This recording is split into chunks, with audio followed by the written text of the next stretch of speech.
The following program was recorded while observing provincial COVID-19 related health and safety guidelines. This show is live. Despite our best efforts, anything can happen. Some viewers may be offended. Viewer discretion is advised.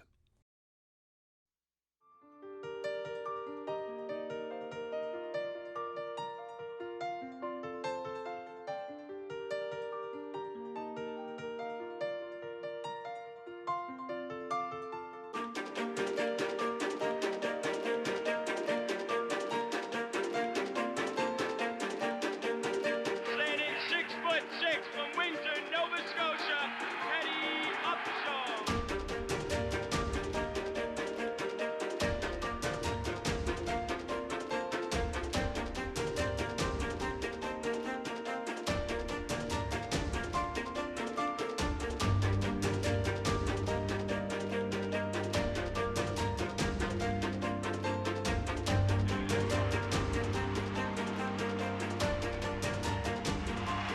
So 3 on the 8th, and all of a sudden, Nova Scotia is right back in it.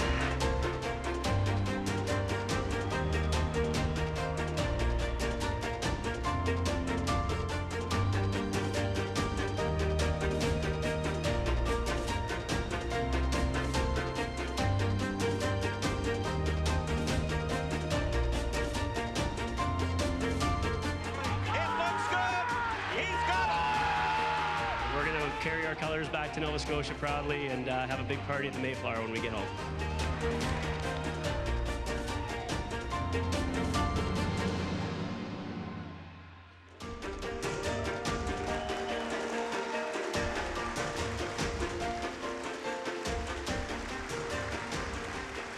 Good evening. Welcome to the Halifax Convention Centre and the 2021 Nova Scotia Sport Hall of Fame induction ceremony. My name is Bruce Rainnie. I am the President and CEO of the Nova Scotia Sport Hall of Fame.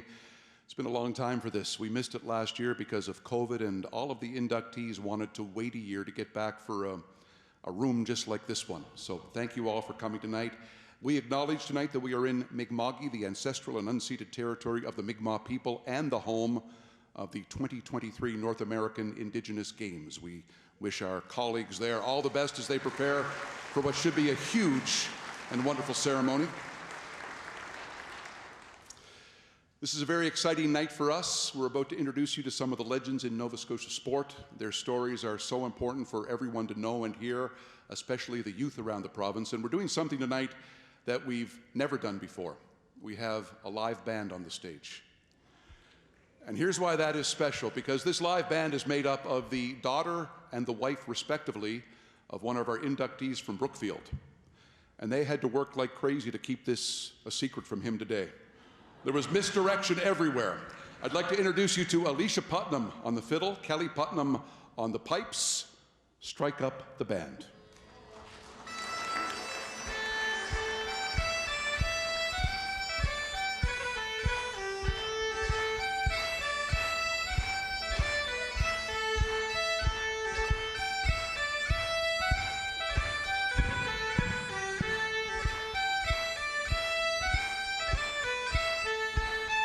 So please turn your attention to the rear of the room as we welcome the outstanding class of 2021 to the Nova Scotia Sport Hall of Fame.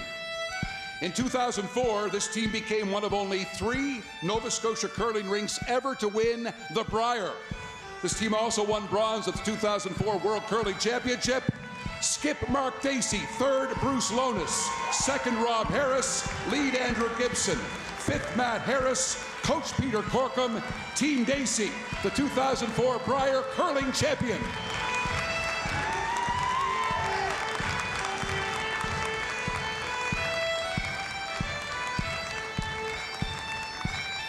He's a paddler, originally from Ireland, but spent his formative years at the Chima Club in Waverley. He's a 3-time world bronze medalist, winner of 26 World Cup medals, and an incredible 39 Canadian national championships. A 2004 Olympian, Richard Dalton.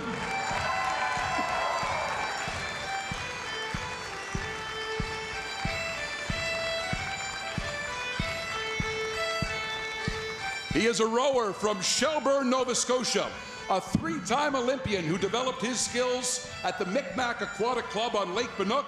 He competed in single, double, and quadruple sculls at 5 World Championships. A 1991 Pan Am Games bronze medalist, Todd Hallett.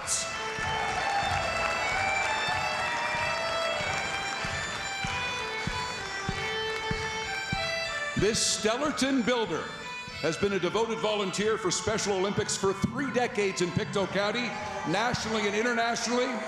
Among volunteer efforts, she was the chef de mission for Team Nova Scotia at the 2018 Special Olympics Summer Games in Antigonish.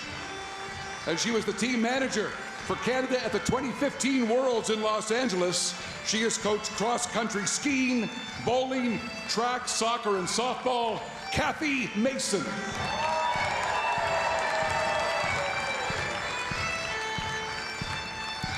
He is from Brookfield, Nova Scotia, and is regarded as one of the top fastball players ever in Nova Scotia. He led his hometown Brookfield Elks to a national championship in 1980, the first ever for a team east of Ontario, a 5-time MVP of the Nova Scotia Senior League, a member of the Canadian national team, Robert Putnam.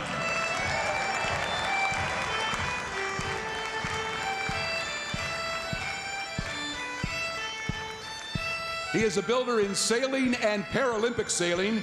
He has coached athletes at 29 World Championships, 1 Olympic Games, 2 Paralympic Games, 29 North American Championships, and 50 National Championships. And he was the sailing team leader in 2008 and 2012 at the Paralympics. This is Brian Todd.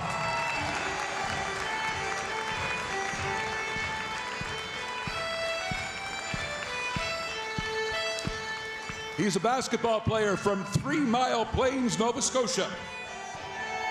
He's a great from Acadia University, a 2-time All-Canadian, a member of the 1977 National Championship team, and still the all-time leading scorer and rebounder in Acadia history, Ted Upshaw.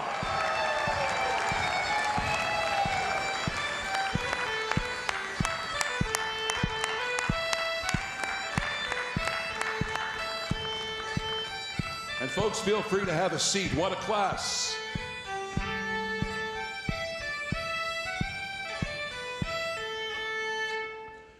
And a hand for Alicia and Kelly, and a big thank you as well. The band, ladies and gentlemen.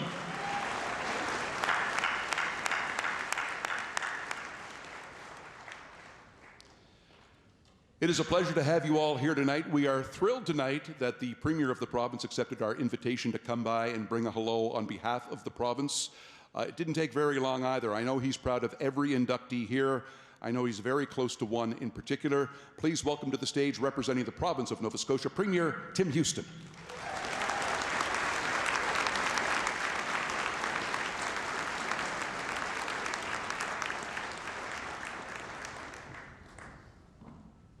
Thank you, Bruce. Good evening, everyone. You're right, it didn't take me long when I get an invitation to the Hall of Fame induction ceremony. And then Carol said, no, it's to speak and give greetings. I thought for sure, but apparently Bruce told me tonight back, he said, you don't get in the Hall of Fame by being the 9th defenseman on your Bantam A team. Takes a little bit more than that. But look, I'm honored to be here for sure. I'm extremely proud of the inductees. And this is a Hall of Fame that we're proud of in this province. Because it acknowledges and shows support for our sporting heroes, and it's not a hall of good, it's not a hall of very good, it's truly a Hall of Fame. And you heard the resumes tonight, so we're extremely proud of you. And the hall will celebrate your dedication, your commitment to not only to sport but to your communities and the positive that you have done in your communities, each and every one of you. And I think what we know is there are lots of talented people in this world, but to really reach the top level, the amount of commitment that it takes is truly remarkable. And you each have shown that, and we're proud of you for it. And we're proud of each and every one of you, but being from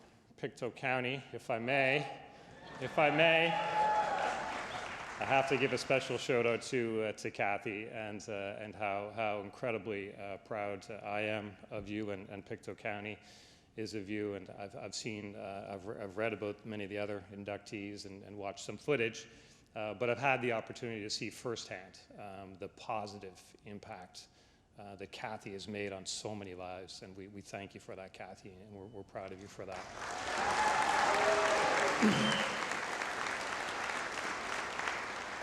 Your induction into the Hall of Fame tonight will stand for all time as a reminder of your commitment to sport, to community, to teammates, to family. It will be there for all time for people to see, and you should be incredibly proud of it, because we're incredibly proud of you. And thank you to Bruce and the team at the Hall of Fame for all the work you do to bring attention to these remarkable individuals. And have a great evening, everyone. Enjoy this wonderful celebration, because that's exactly what it is. Thanks so much, and congratulations.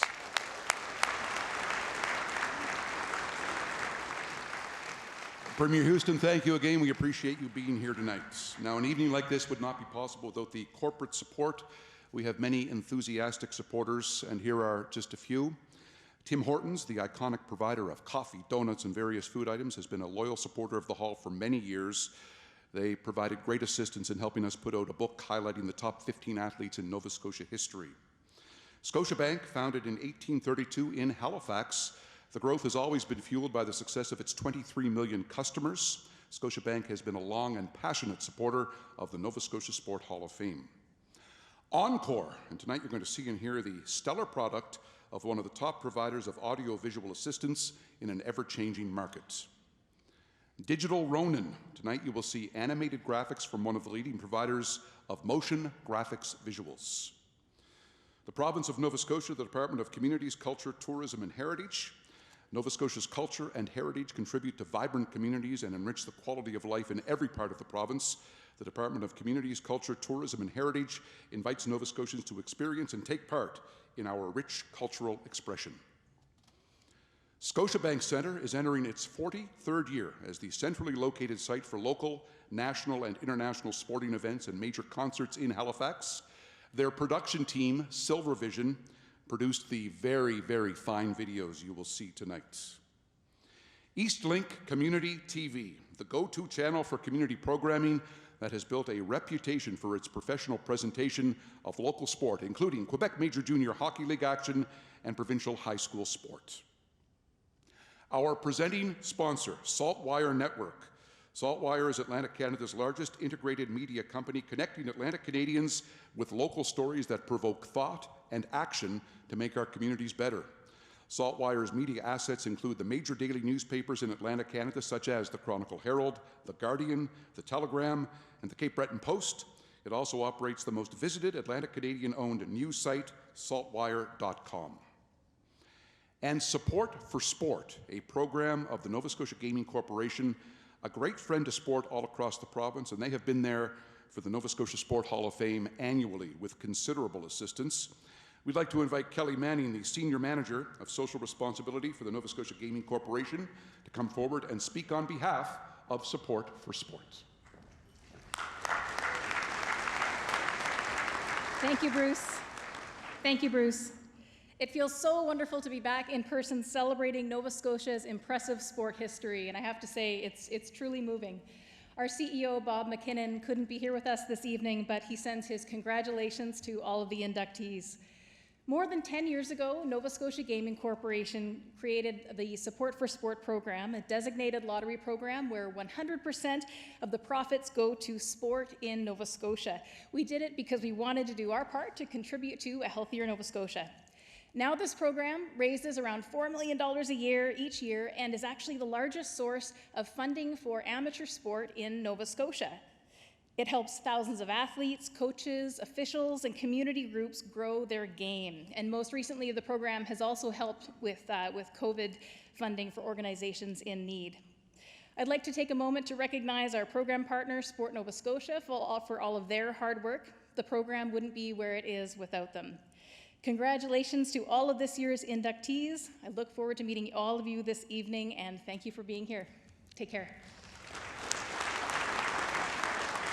Thank you very much, Kelly, and thank you to Support for Sports. Just a bit about the Nova Scotia Sport Hall of Fame. We are governed by a 16-member board of directors that represent every corner of the province. And the man who has led this board for the last 3 years is a great guy from Antigonish. And one of these guys that no matter how busy he is, he always finds time for great volunteer organizations. Case in point, in 2018, he was the co-chair of the Special Olympic Summer Games that came to Antigonish and is considered as one of the best to ever take place. We are thrilled to have him as the chair of our board of directors. I'd like to introduce you now and welcome to the stage Mr. Mark Shampoo.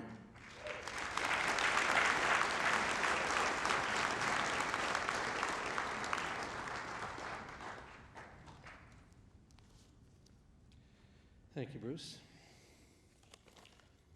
Evening, everyone. On behalf of the board of directors, I'd like to say congrats to all of our inductees. Welcome to the Hall of Fame. Thank you for your incredible contribution to sport in Nova Scotia.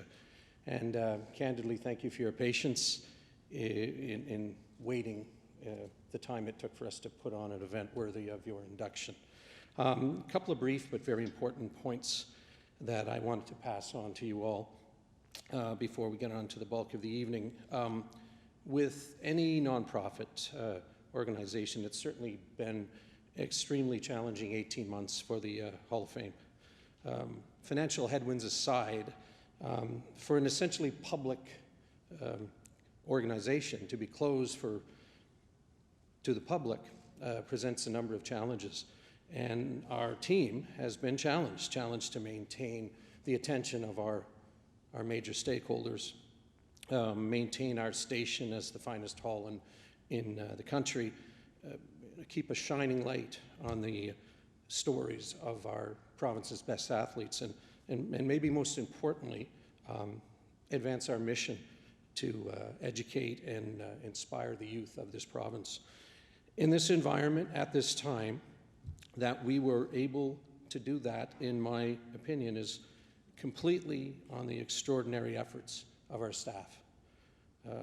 So to Carolyn Sevchek, Shane Mailman, Katie Tanner, and of course, Mr. Rainnie, I'm going to indulge this moment and ask you all to help me thank them.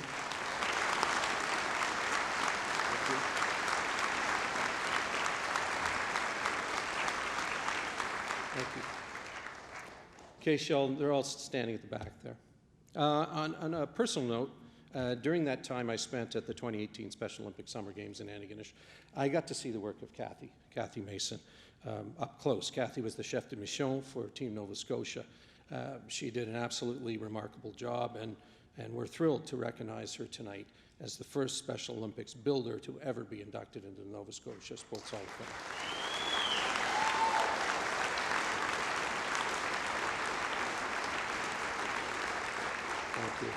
The Nova Scotia Sport Hall of Fame is embarking on a very exciting and ambitious build of a new hall.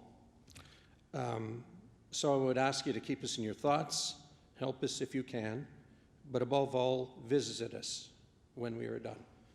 You will be as proud of this new space as we are. Enjoy the evening, and thank you again for coming out. Mr. Chef, Mark, if you could stay. Just stay for a second. We're going to help you, or get you to help us present an award here. Mark mentioned our province-wide education program. I think what we're governed to do as a hall is to tell the stories of these people here to the best of our ability, to make sure that they're told well and for historical purposes, but also to make sure that kids around the province know these stories so that they too realize that no matter where you're from, what your race is, what your gender is, what your socioeconomic standing is, you too can achieve some greatness if you work hard. And so when we go around the province to tell these stories, we always try to have a Hall of Famer or a future Hall of Famer come with us. And tonight our Volunteer of the Year is someone who, to my knowledge, has never said no to these requests. And her schedule is as busy as anyone I know. Can you imagine the look on a little child's face when they see this young woman come through the doors of their school?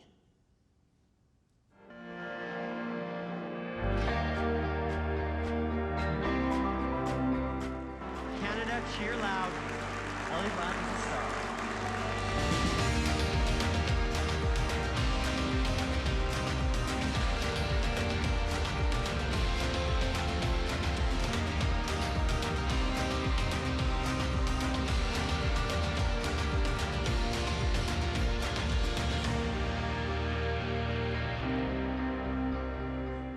To present the award to our Volunteer of the Year, Mark Shampoo is on stage. I'd like to ask Reese Morash, the manager of Client Solutions for Saltwire, to come forward to present the Volunteer of the Year award to the greatest gymnast in the history of this country.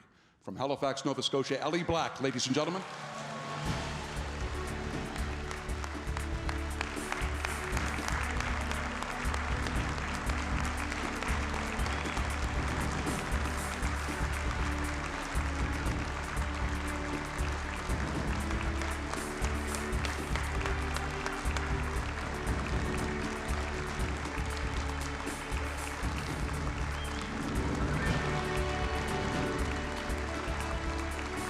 Ellie, I'm told you can take off the mask for the picture, okay?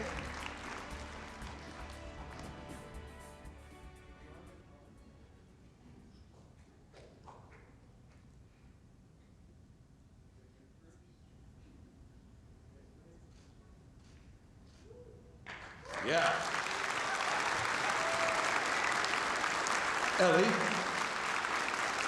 would you come over and grab the mic on the chair here for a second? Mark and Reese, thank you very much. Just grab the mic here and we'll just have a quick chat.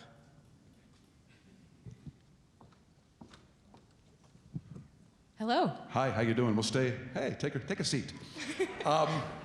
Did we fool you? Did you have any idea? No, I didn't. I didn't know at all. Good. Listen, I'd love you to tell these people here, as I say, when we've called you to come visit kids and share your story and share what hard work has meant to you, you never say no. You seem to have something genetically or whatever that makes you want to get out there in front of kids and share. What do you think that is?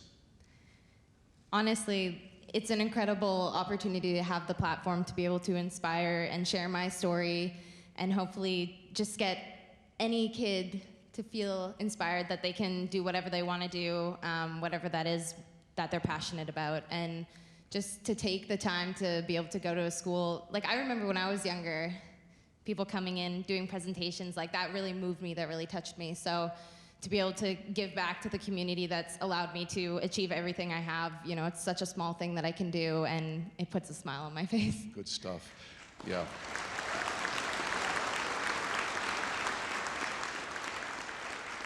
We were all so proud of you in Tokyo. Oh, man. I know you were hurting, and you tried so hard. Could you tell these people what you've been doing for the past little bit? Because in case you didn't know, you've been on quite a tour around North America, haven't you? Yes. So yeah, the Olympics was an incredible experience. Obviously, it didn't go exactly as I planned. I had a big injury at the games, but I was able to come back, compete on beam, come fourth in the world, you know, overcome such a big obstacle. And a lot of that was made possible. I had videos from home. I had so much support from home. Really, there were days before where I was unsure whether I was going to be able to do it, and really all that love and support was able to help me get through that beam routine. And then coming home, I got asked to do the Gold Over America tour. So I would just spend 2 months in America, 32 cities, doing a gymnastics show with Simone Biles and 19 other girls and gymnasts and dancers touring around America, hopefully inspiring so many young girls, boys, individuals, really to find the gold in themselves, to go for what they want to do in life, really to feel inspired, to share some of the lessons we've learned, but just hopefully to kind of make that impact, because we've had a long year, 2 years of COVID, and these events haven't really been able to happen, and so it was really special to be a part of that and just be able to perform, do what I love, and hopefully inspire. Well, I'm sure you did, and the impact and the inspiration you've put forth and sent to kids around this province is immeasurable. And we thank you so much for being a part of our Hall of Fame family. Congratulations on Volunteer of the Year, and whatever your future holds, I hope it's great. Thank you so much for being here. Thank you.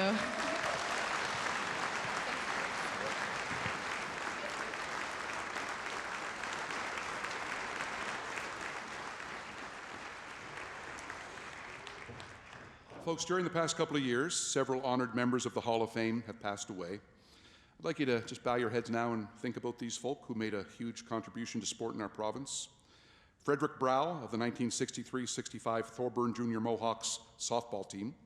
Terrence Dolan of the 1966 St. FX football team. Lacrosse builder Wayne Fink. Little League builder Henry Boutlier. Wheelchair athlete Reginald Muse. Former Nova Scotia Sport Hall of Fame board chair, builder inductee Dorothy Walker. And Tony Featherstone of the 1971-72 Nova Scotia Voyageurs hockey team. If you could take a quick moment of reflection now and think of them and other Hall of Fame members not with us tonight.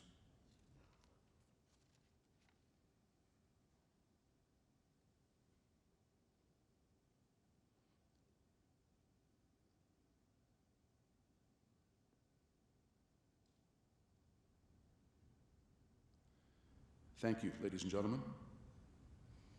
Now, many Hall inductees are here tonight to celebrate the new members. I'd like to recognize them just before we introduce our newest members. If you're here, if you could, I know everybody's humble, but if you could stand for just a second, we'd like to try to see you, okay? And send some plaudits your way for your accomplishments in sport and your contribution to sport in Nova Scotia. The house lights are up. Here is who is here, and it's quite likely we'll miss someone. That's just the way it goes, but we've done our best. Yarmouth swimming coach Virginia Smith. The father of running in Nova Scotia, Jerome Broom. From the 2001 King of Donair soccer team, Carol McGilvery and Mike Hasiuk. The great hockey builder Ken Manton with us tonight. The product of Africville, champion boxer Ricky Anderson. From the Chima 1977 canoe team, Bill Lobbin, Scott Logan, Dave Murray, Mike O'Leary. The two sports star from Colchester County, the great Lyle Carter, with us tonight. The 1983 Scotties champion Skip from Yarmouth, Penny LaRock. From the 1977 Acadia men's basketball team, Steve Johnson, Gordy West, Robert Upshaw, and Bruce Hunt. Legendary Brookfield Elk, Mike Henderson. Legendary Brookfield Elk, Terry Henderson. Colchester County builder Hugh Matheson.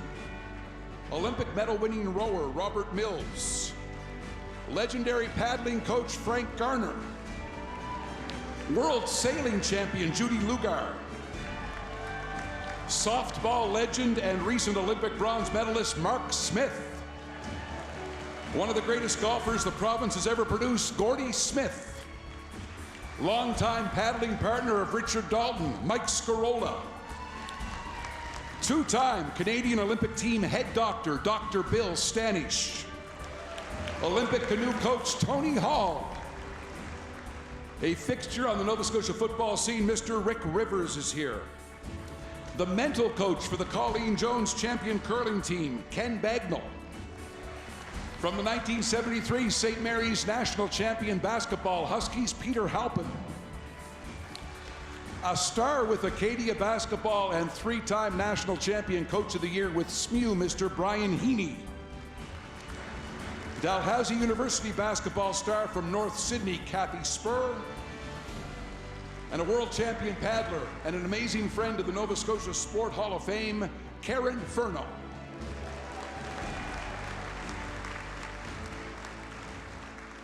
At the end of tonight, you'll have a chance to meet and mingle with all of the above.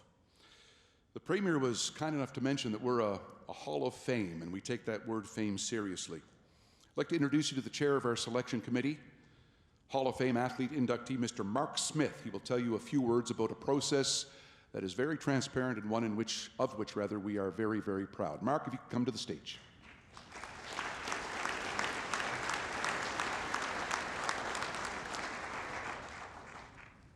Thanks, Bruce. Good evening. It is great to see so many faces here tonight and to be here to celebrate the incredible accomplishments of the Hall of Fame inductees tonight. For the last 12 years, I've had the pleasure of serving as the chair of the Induction Committee, and I can tell you that every year, as we look at the applications that come through, the nominees that come through, I am marveled by the breadth of success that we've had in this province, the success of athletes that I've never known about, and many of us around the table knew nothing of until we actually got to read about their history. Our selection process, I think, is one of the most thorough in the country. We have 24 people from around this province that vetted down to 10 athlete coaches and 5 builders. That's passed along to a 12-person panel that again comes together face-to-face, and over a period of 4 or 5 hours, we come up with the nominees that we will represent or that we will recognize tonight. It's never an easy process. There are a lot of wonderful names and successful people that don't quite get here, and I think it was mentioned by the Premier and others that it's the Hall of Fame. And when you get to be a part of this group, it means that you've done things that most have never ever done and can only dream of doing. None of us, I was talking to Robert Putnam tonight, none of us started to play sport ever expecting that we'd end up in a Hall of Fame. You play for the love of the sport, you play because you enjoy the camaraderie, the competitiveness, to do the best you can and leave it on the field wherever you go, wherever you play. It's wonderful to know that at the end of a career, if you've done it well and if you've done it right and if you've done it in the right way, that your efforts are recognized.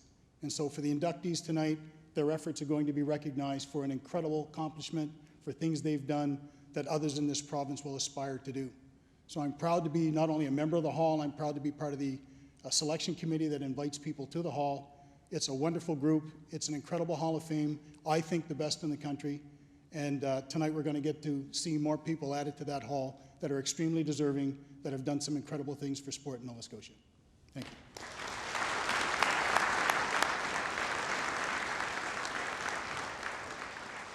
And that, folks, completes the pre-show. So we're going to take a 2-minute commercial break. We'll continue on Eastlink Community TV here in Nova Scotia. Eastlink Community TV's YouTube channel around the country. People are watching everywhere. The induction continues in 2 minutes' time. Don't go anywhere. Thank you.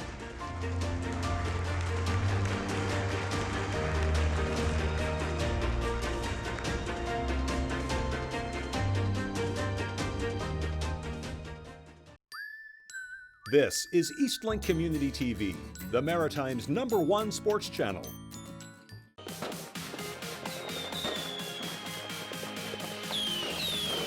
Happy New Year! Celebrate with us as we count down to 2022 from across the country.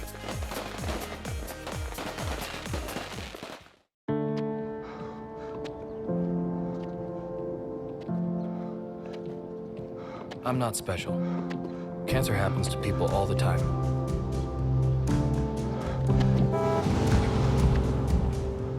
I take 1 mile at a time, 26 miles a day. I want to set an example that'll never be forgotten. Sometimes it feels endless. But the pain I feel is nothing. I've seen little kids in so much pain. Somewhere, the hurting must stop. Terry Fox ran more than halfway across Canada to raise money for cancer research. Every year, millions of people around the world continue the marathon of hope in his name. Black Films That Teach on Eastlink is sponsored by TD, working together for a more inclusive tomorrow. This week on Black Films That Teach, brother to brother. All you have to do in life is stay black and die. That's the advice Corey Lucas, a 21-year-old African Canadian, says he got from his father. But Corey is convinced that he can do better. Sunday at 8 p.m. on Eastlink 10 and 610. Available only to Eastlink customers. The following program was recorded while observing provincial COVID-19 related health and safety guidelines.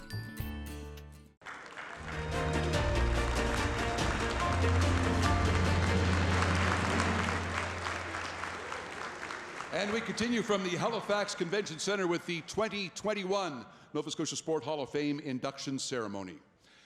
He came tonight to us from Victoria, BC. Not many athletes have ever traveled farther for an induction, so we thank him and we welcome him to the stage. Inductee Mr. Todd Hallett, ladies and gentlemen.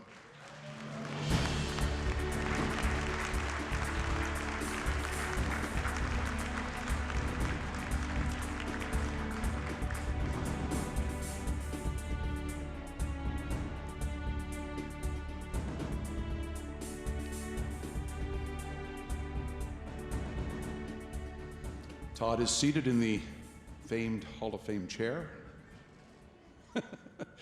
And we are set to go. I want to mention before we play the first video tonight, that we are very lucky to have as a great friend of the Hall a young man by the name of Ben Mendelsohn, who's a wonderful video editor. He takes such care with this, has such passion, and every year tries to up what he did the year before, which is darn near impossible. So Ben and Silvervision, thank you for these videos. And Todd, take a look at the screen. Here's a bit more about you. If ever an athlete was made for a sport, Todd Hallett of Shelburne, Nova Scotia was made for rowing. His physical attributes are really outstanding for the sport. He's really tall, he's got long limbs. And then I think in order to be good at rowing, you have to be ready to work really, really hard. And Todd just has a tremendous capacity for work. What made Todd an extraordinary athlete, however, is that he was able to sustain such a high level of performance over such a long period of time, managing the mental stress and physical pain of the sport. He just could put in the long, hard miles and still smile and still enjoy it. The miles might have been long and hard, but traveling them kept Todd Hallett at the top of his sport for more than a decade. And really, to me, it reads like a roadmap for young athletes. He started at the Canada Games, he went to the Pan American Games, then to the World Championships and the Commonwealth Championships, and finally, or not finally, but along the way, to count them, 3 Olympic Games. At 2 of those Olympic Games, Hallett had top 10 finishes. He also won medals at the Pan Am Games and Commonwealth Games, setting standards and showing the way for young rowers who would follow. I'm a little bit younger than Todd, and I was always sort of following in his footsteps and always looking up to Todd. You know, I think one of the amazing things about him was just how accessible he was to me and to everybody who was following behind. Todd's contribution to the sport of rowing extended beyond his national team performances and the impact this had on inspiring Nova Scotia rowers. His contributions also included providing coaching at his home club. Several athletes have commented to me how they looked up to Todd and how they appreciated his knowledgeable and relaxed coaching style.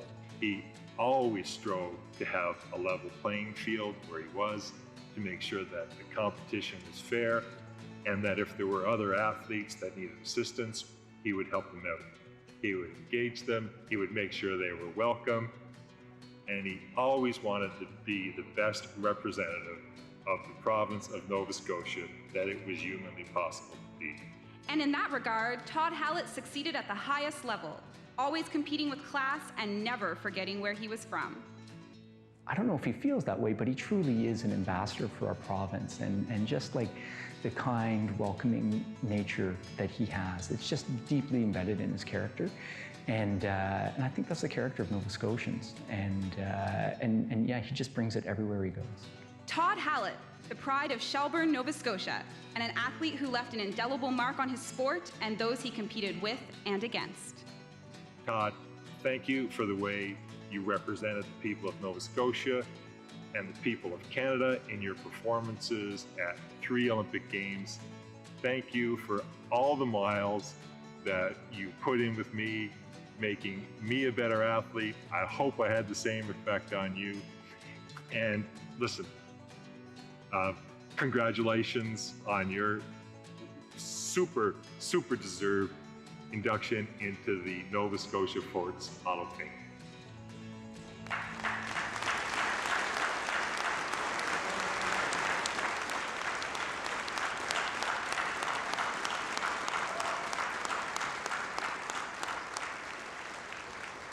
Very nice indeed. We'd like to ask Michael Smith, the Vice President of Eastlink Community TV, to come forward and present the plaque to Todd Hallett, and Patrick Cody of Rowe, Nova Scotia, to come forward and present the pin.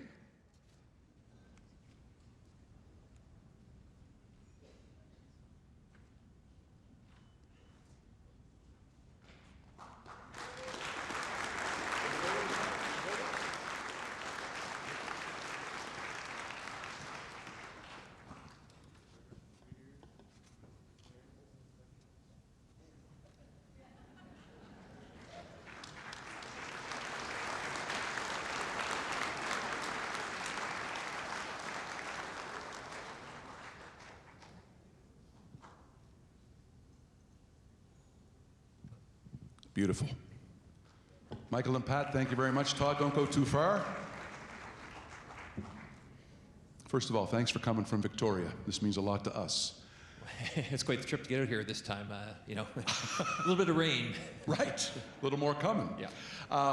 Listen, I have the honor of calling inductees when the news comes, and I called you, and you were as, I think thrilled is the word, or excited as anybody I've ever called. What does it mean to you to be recognized like this? It's a hard thing to say. I mean,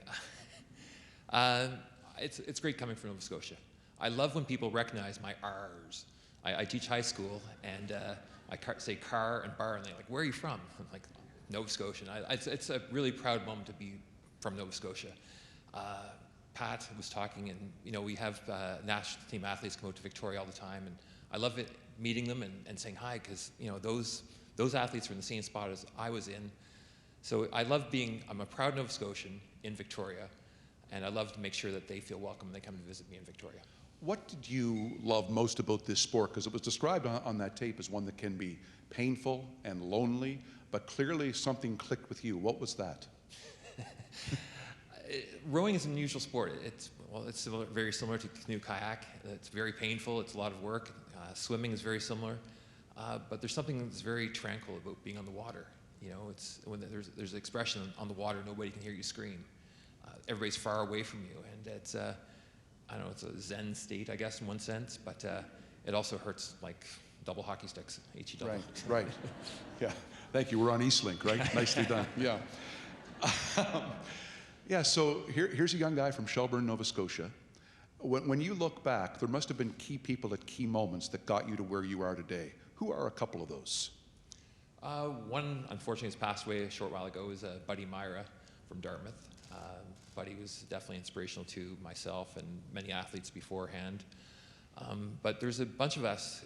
We formed a pack of 6 athletes, and we just went out in the water and trained hard together.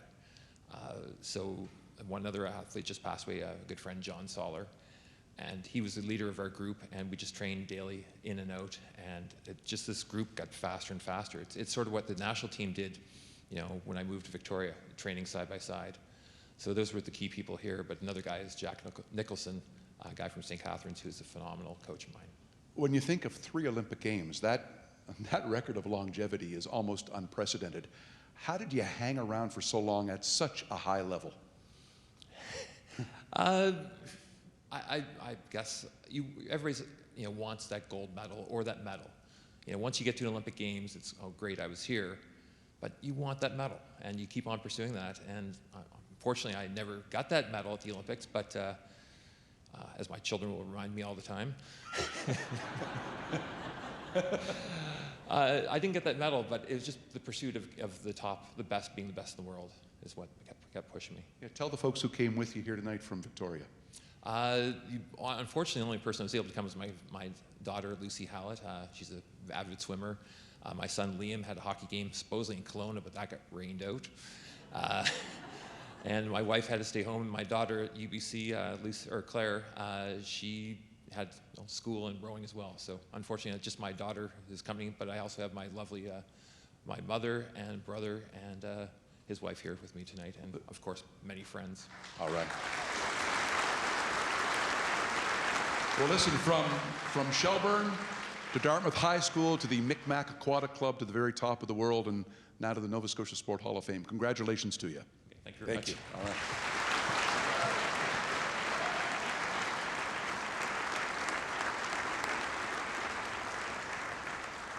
We would now ask, ladies and gentlemen, for Robert Putnam to come to the stage.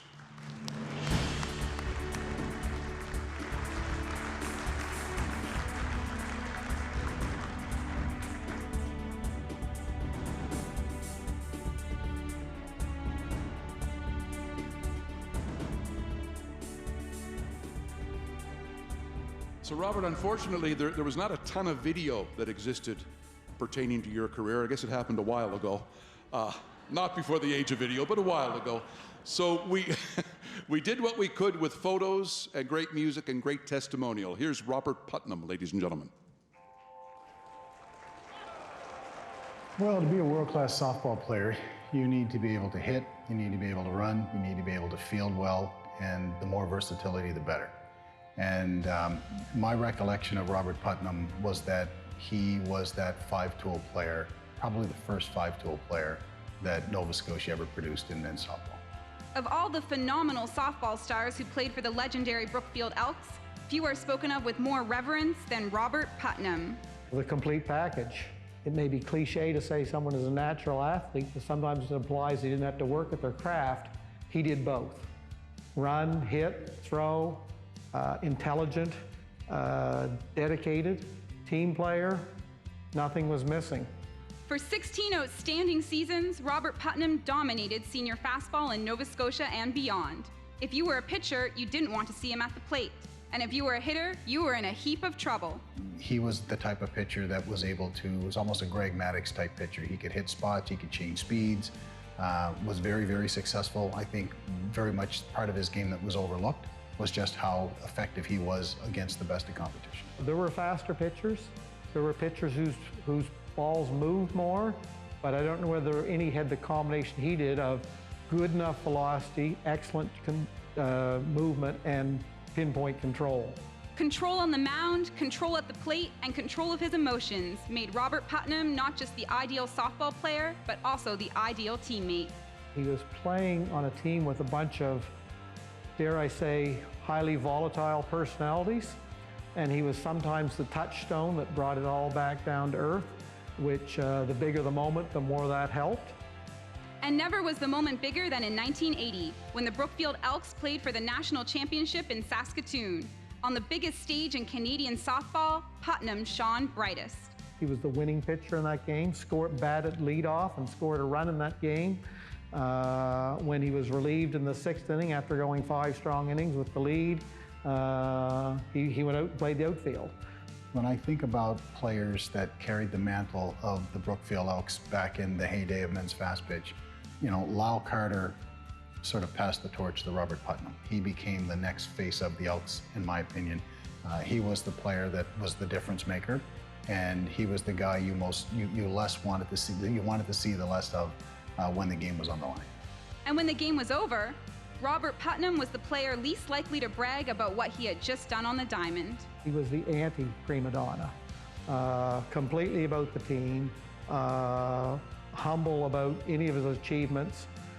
For years, there was a player of the game awarded every game, and he won so many prizes there. I think he had built onto his house, but you would never have known that. What we do know for certain is that few ever played the game of softball with the passion, skill, and humility of Robert Putnam. Dominant pitcher for 16 years, provincial and national levels, and yet won batting titles. Led the team and the league in hitting and stolen bases, in triples. And so it's a pretty short list, I'll say this, that's ahead of him. You know, there's no question that Robert Putnam is one of the all-time great softball players that ever played in this province and would be one of the top 5 players ever produced in this province. Robert Putnam of Brookfield, the quiet softball superstar, and our newest inductee to the Nova Scotia Sport Hall of Fame.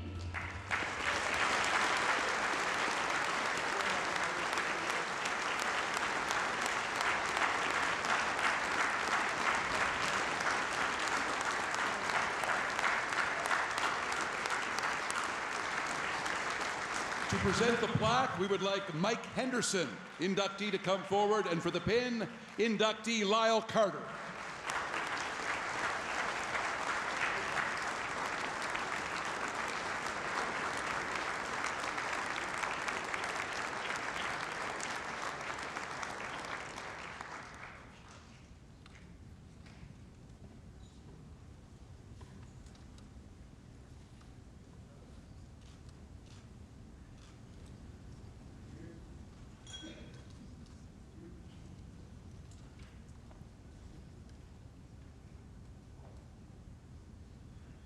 Mike and Lyle, thank you very much. Mr. Putnam, just stick around for a second. First of all, did you have any idea that your wife and daughter were playing music here tonight on stage? Zero. They fooled you. I'm still trying to recover from that. Yeah. Because they were sneaking out during supper pretending they had to go do each other's hair, and they came here to do a sound check. Well, that happens. Right. Let's talk about Brookfield, okay? An amazing spot in this province. What is it about that community that produces such great athletes and great sportsmen? I think you can look to, we have the Brookfield Athletic Association, which just this year is celebrating 85 years of being an organization and supporting sports and recreation in Brookfield and the surrounding area. So the late Don Henderson, Mike's father, and Lyle, Huey, Terry, Mike, inductees in their own right, members, and they passed the torch along to us, and the young kids, and I say kids, I'm so proud of being a Brookfielder and being able to basically play sports from this year from this high till even now with the friends that I grew up with. Same bunch of people. Same bunch of people. Yeah. The Elks is an amazing franchise, I guess is the word. Team is probably a better word. Can you take me back to 1980 and just talk about what it meant to win that national championship for you and the team and the community? Everybody, like in professional sports, you have your Stanley Cups and your World Series, and the Canadian Championship was our goal.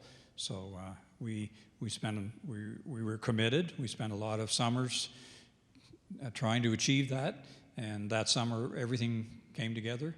We won a lot of close games, a lot of low-scoring games. A different hero every day, and that was awesome, and this is awesome as well. Yeah. Everybody who I talked to about you said you're going to have a tough time getting him to talk about himself. Why are you reluctant to do so? I think it's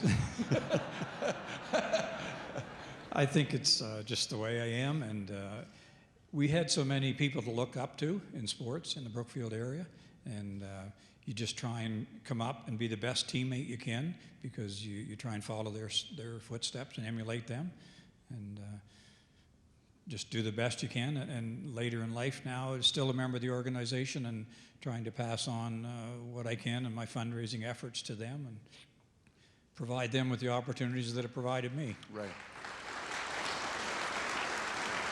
Just one quick last one for you. What does it mean to you to be a member now of the Nova Scotia Sport Hall of Fame? This is awesome. This is really awesome. Thank you very much for this induction. Can't say enough about it. Thanks to my wife Kelly and daughter Alicia, and just a little shout out, my other daughter Janelle couldn't be with us tonight because she's at home in Truro with our 1 week old first grandchild. She's got a wonderful excuse. Listen, Robert, thank you so much, and thank you to Alicia and Kelly for the music tonight. Congratulations to you. Thank you. Thank you.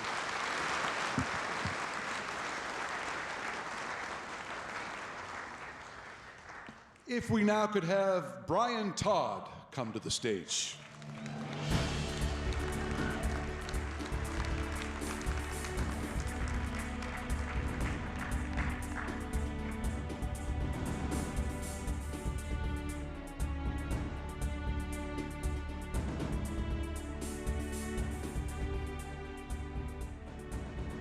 I got to tell you, it was not very hard to find people to say really good things about you. Let's take a look at the video. It's not every day you hear a coach described as having a superpower, but the sailors who have worked with Brian Todd say he does. You're on the water, and it can be really windy, and it can be really cold, and it can be really windy and cold, and foggy, and miserable. And you've been out there now for 7 days on the water, day in and day out. You're absolutely exhausted. And then Brian comes over in the coach boat, and he's got this big, stupid grin on his face. And somehow he turns what was challenging into now we're having fun. Brian Todd has used that superpower at over 50 national championships, 29 world championships, and at the Olympics and Paralympics. But don't let the grin fool you. Behind it lurks a fierce competitor. He doesn't take any shortcuts. He wants to do it the right way. It takes hard work and perseverance. So he was always pressing you to do better. He always found ways to improve. Always happy, never satisfied is what I think of when I think of Brian. He's always a child at heart. He loves playing out there in outdoor sports, but when it comes to competition, he wants to win. And he knows you have to work hard to get the results. He's very focused, you know. We're here for a purpose, but he's always very congenial and gentle about it. But he is very focused, and he always leaves you with something really clear to work on at the end of the day. And when you're a sailor working with Brian Todd, the end of the day can take a long time to come. I think one of the most outstanding things about Brian is his endurance. He will coach, and he'll go out there in the nastiest weather. And it doesn't matter what the weather is, really. It could almost be snowing, and if the water, you know, is icy or something, he might still get out there because there's some soft water to be found. I mean, we get the chance to play on the biggest stage, and we prepare so hard. And that's something that we recognize while we're doing, how lucky we are to be out sailing. And then when the game time comes and it's race day, then it's all business. And he wants results, and we get focused very quickly. And he knows how to push those buttons of the sailors that he coaches so that they can do the best that they can possibly be. Brian Todd has been pushing the right buttons for decades now as one of the premier sailing enthusiasts in North America. In addition to coaching, he's been a race official and administrator at the highest levels of sport. His impact everywhere has been enormous, but especially here in his home province. When Brian's around, everyone kind of ups the ante, and they kind of sail a little longer, they sail a little harder, and they look for his feedback. The province of Nova Scotia performs way above its pay grade in terms of sailing, international sailing success. We're way better than we should be on a per capita or any other basis. We are way better. And you know, that's not just because we have fog, and it's not just because we have a harbor here. Matter of fact, that harbor is not a great place to sail. It's because of the mentors in our sport. And Brian is the leader of the pack. Brian Todd of Halifax, a leader and builder in the sport of sailing, and our newest inductee to the Nova Scotia Sport Hall of Fame.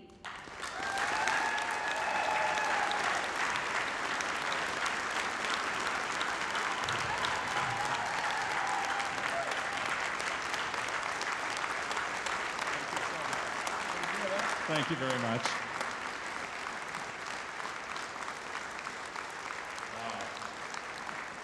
To present the plaque to Brian Todd, Paul Tingley, the Paralympian and the Passport Coordinator for Sport Nova Scotia. The pin from Judy Lugar, an inductee to the Nova Scotia Sport Hall of Fame.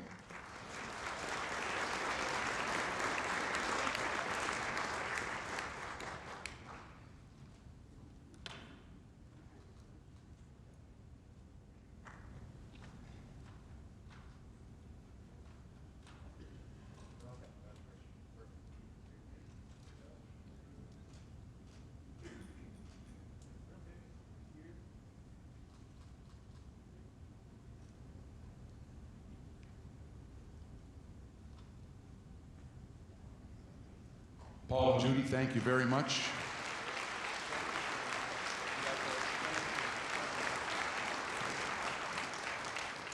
It's pretty cool, huh?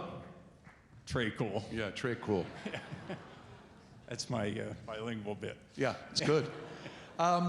This sport of sailing grabbed you at a very, very young age. Share the story with the folks here tonight.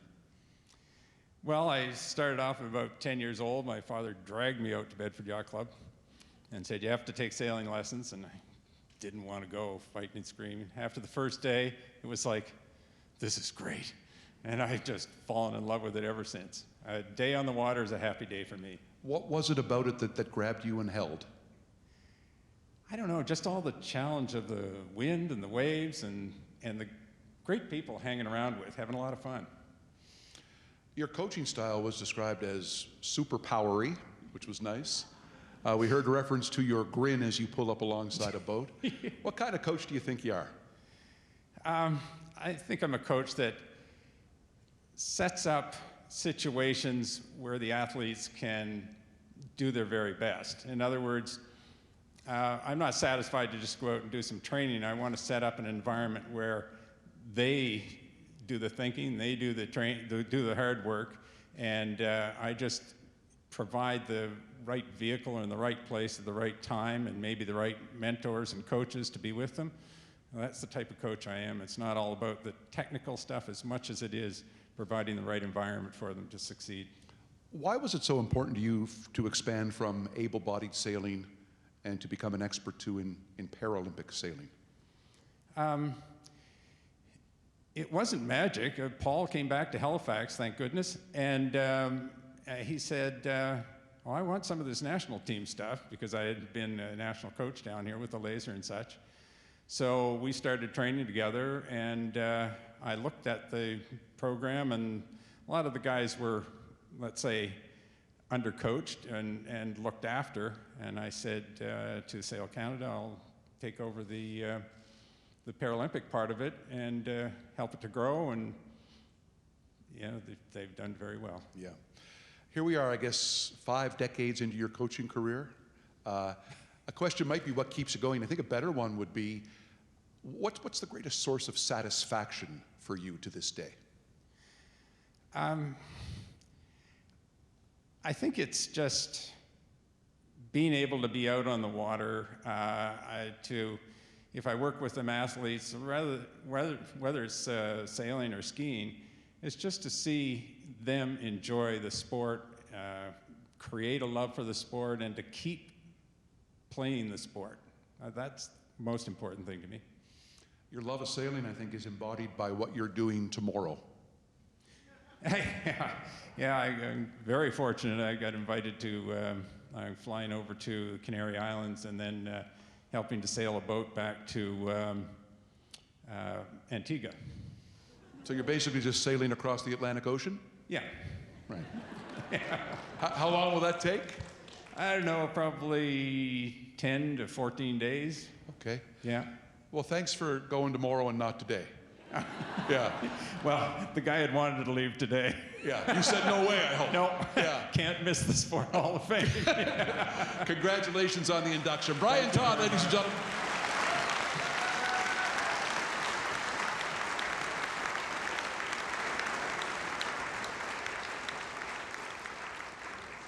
Could we have Cathy Mason come to the stage, please?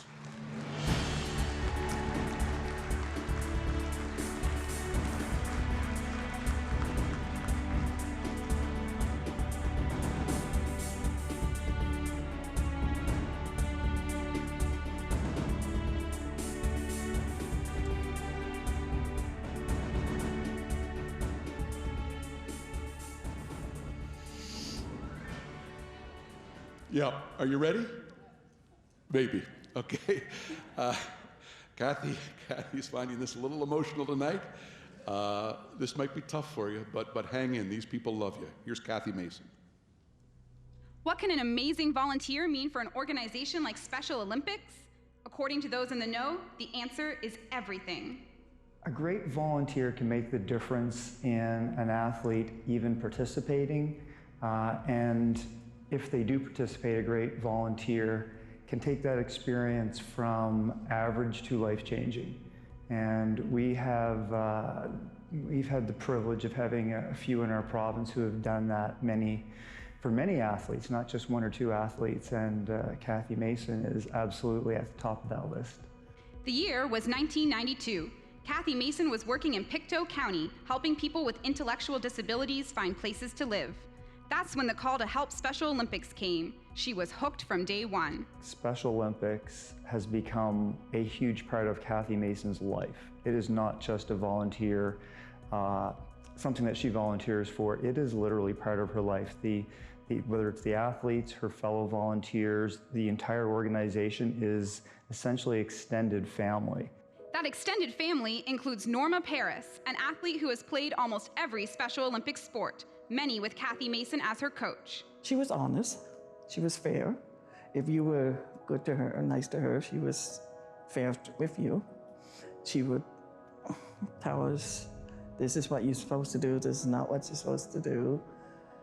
Sometimes I just go over my head. I just don't listen to her. And she looks at me and I look at her. It's like, okay? That honest and fair approach has served Cathy Mason well. In 3 decades as a Special Olympics volunteer, she has continued to coach and has also become involved in administration at the local, provincial, national, and international levels.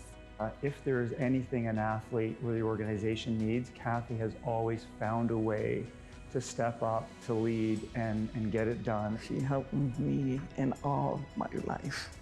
She was always there for me when I need her.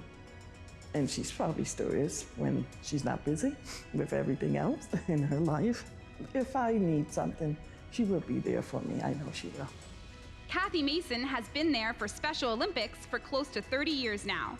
In that time, she has seen the number of athletes in Pictou County grow from 40 to close to 150.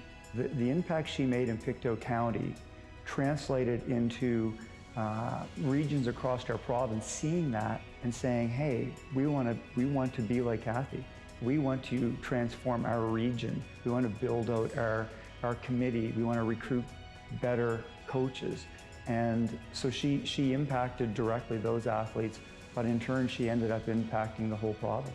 You have been a true Special Olympics volunteer, chef, coach, every friend, everybody from the Special Olympics to everybody. And I am so happy that you are in the Hall of Fame. Congratulations, Cathy. I love you. Okay, bye. Cathy Mason of Stellarton, Special Olympics builder extraordinaire and our newest inductee to the Nova Scotia Sport Hall of Fame.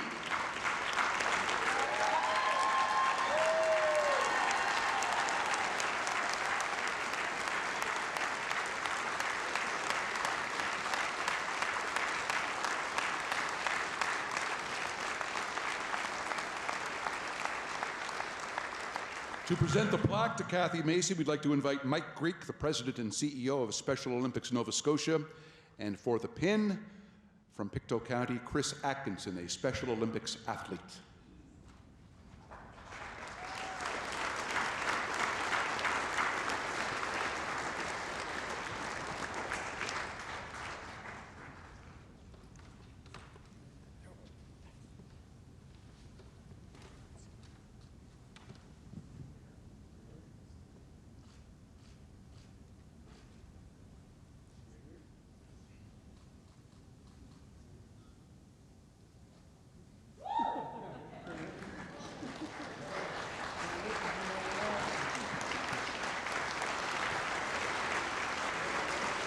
Thank you, Chris. Thank you, Mike.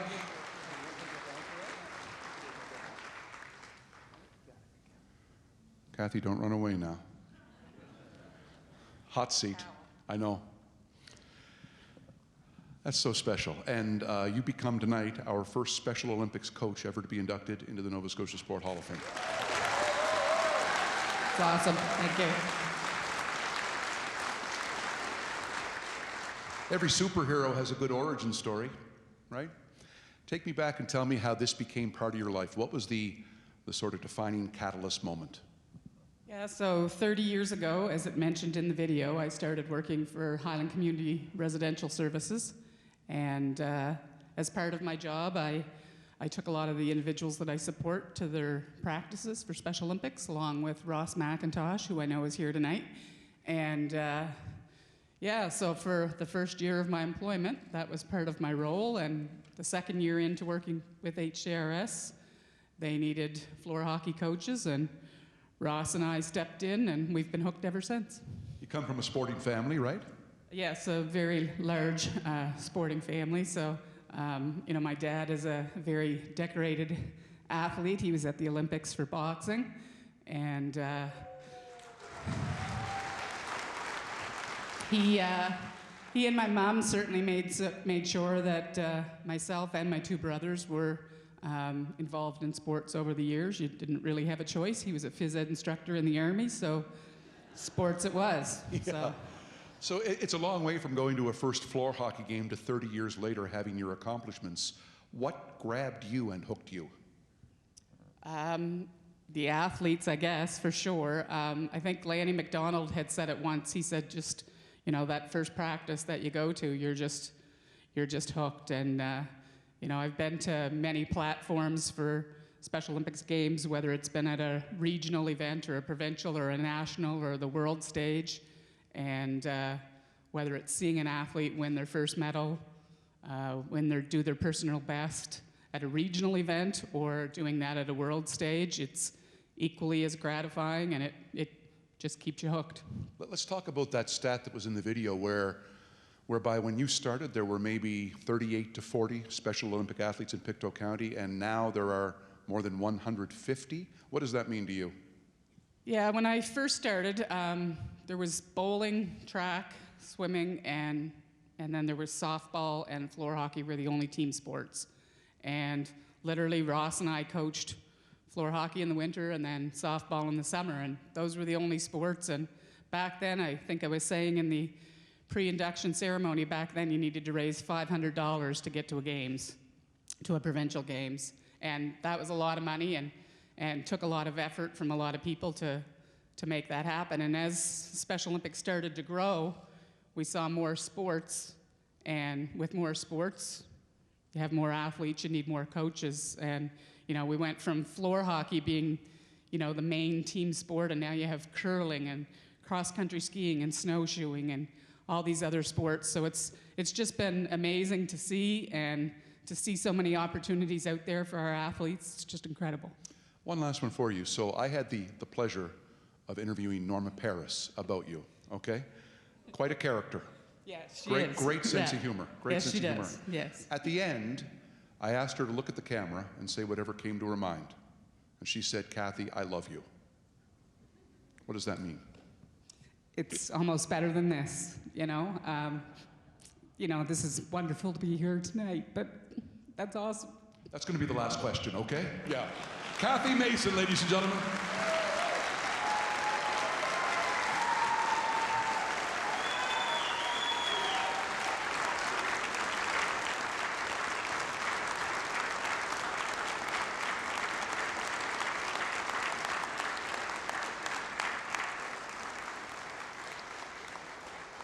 We had a bus come from Pictou County filled with Special Olympic athletes. You guys are happy tonight, aren't you? That's awesome. Could we please have Richard Dalton come forward?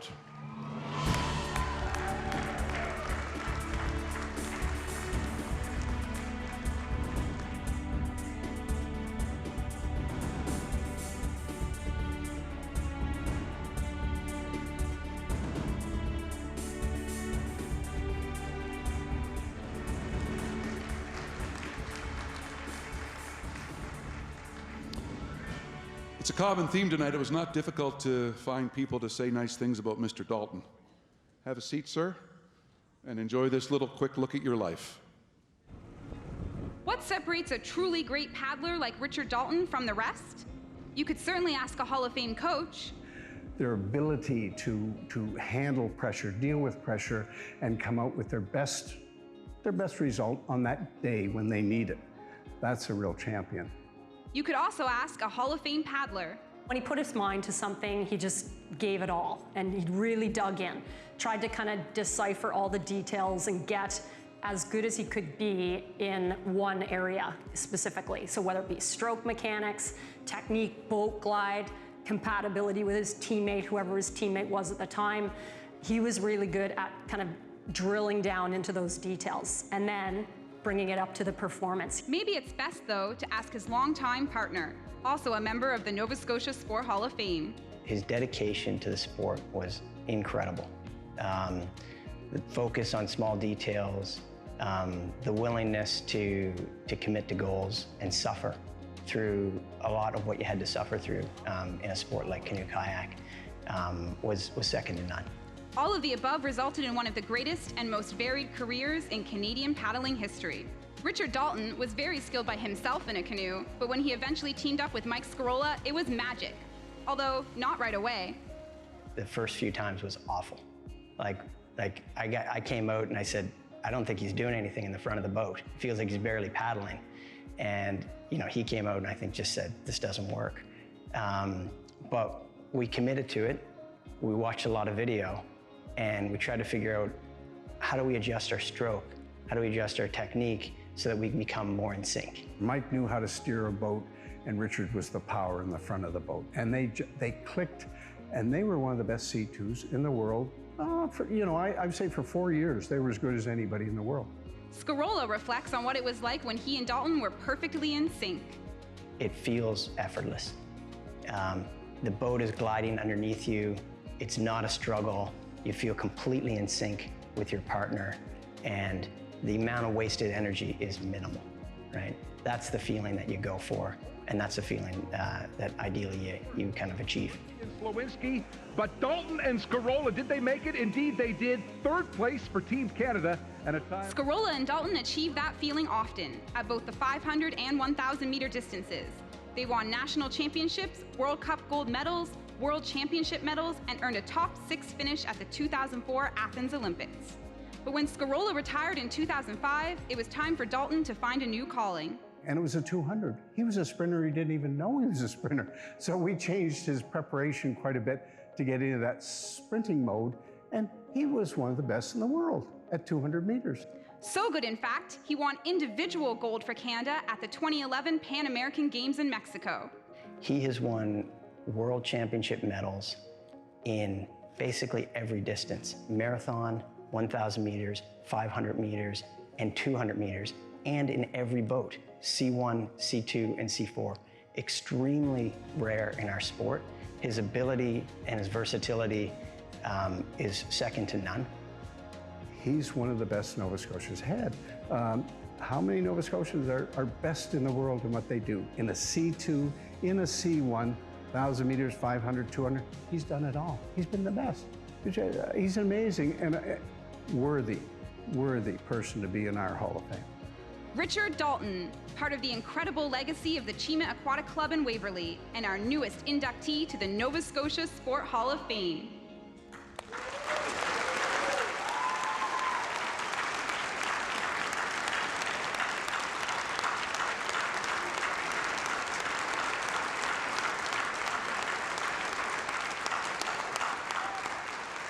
To present the plaque to Richard Dalton, inductee Frank Garner, and the pin, longtime partner and inductee Mike Scarola.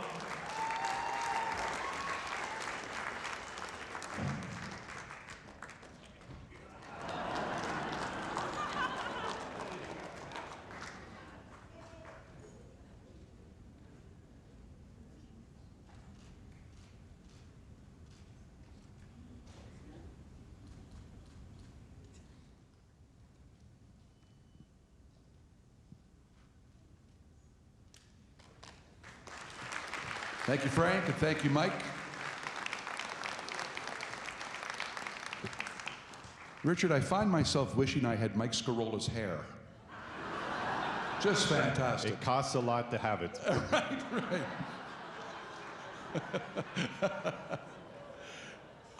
Nice start. Good start. Tell me, what is it about Chima? Oh, well, beautiful, picturesque facility, the water, but also the community around, supportive, enthusiastic about the sport of canoe kayak, and just year after year, athletes come in and fall in love with the sport, and generation after generation come through. Great coaching. Our coach Chum, for years and years, was developing so many great athletes, and behind our success 100% of the way. And up to present day, the club's still expanding. So it's a great community in a great location, and what more could you ask for? In researching you, the term humble beginnings comes up. And what I mean by that is that some paddlers spend a lot more time in the water when they start than they do in the boat. You were kind of like that, weren't you? Yeah, absolutely. When you start learning canoe paddling, it's a bit like riding a bike. You're going to have to fall over quite a few times before you start to get it moving, and then figure out the steering and so on. Definitely my experience, but it was a lot of fun in the summertime. It was sort of canoeing and swimming combined there for a little while, and eventually I got the hang of it, and I stuck with it. Yeah, you got the hang of it through determination. Everybody used that word regarding you, determination. Where do you think that comes from? Well, I just, as I mentioned earlier, I think the coaching that I was exposed to brought a mindset through Chum and his work, and of course all the others here and some in the crowd that I'm thrilled to see as well, that everyone approaches the sport with a spirit of wanting to be the best. See how far you can go, represent your country, if possible, the province for sure, your club, and I sort of took to that and took it as a bit of a mission that I wanted to see how far I could get. And that kept me very much inspired. I'd like your answer to this question. We heard Mike's answer. What's it like when you have a partner like him, and obviously it didn't start great, but it finished really, really strong. What's it like when you know your chemistry is on and you're gelling in a boat and that everything's in sync? Can you describe that feeling? Well, it's funny, it goes in a bit of a curve. At the start, things very, very hard, and then it gets increasingly difficult to a point where you sort of make a transition. It starts getting easier. And then the easier it gets, the more you're gliding, the more everything's in sync, you're in focus. And once you feel that sort of click and sort of hear the music sort of in the background, and you know you're really doing it, and the times start getting faster, it's something else. So I'm really lucky to have been in the sport and been able to pursue this for a long period of time. You are so rare, and Mr. Garner mentioned you excelled at the 200, 500, 1,000, and what's marathon canoeing? Tell people what that is. Marathon, it's a 36K race. There's portages, so you jump out, you carry the boat around on land, and then jump back in and keep going. And so we raced in 2000, we raced the Marathon World Championships in Dartmouth, actually, here in Nova Scotia. Yeah, so you won at that? So we had a silver at that event, yeah. So pretty rare to excel at all of those distances and by yourself or with a teammate or with 3 teammates. What made you so malleable, do you think? I think right from the start, again, the coaching through Chum's work and the training group really explored everything. So we trained fast and hard, but we also did lots of volume. So we were ready for anything. And then maybe being just a bit stubborn over time and wanting to try new things, and spend a few years being a sprinter after I had done the marathon thing. So it's been a lot of fun doing all those different events. I really enjoyed it. Yeah, another great chapter in the Chima history. Richard Dalton, ladies and gentlemen. Congratulations. Thank you, Bruce.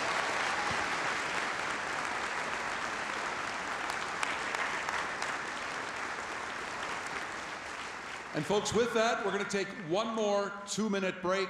Team Dacey, Ted Upshaw, still to come. Stay with us. We'll continue from the Halifax Convention Centre.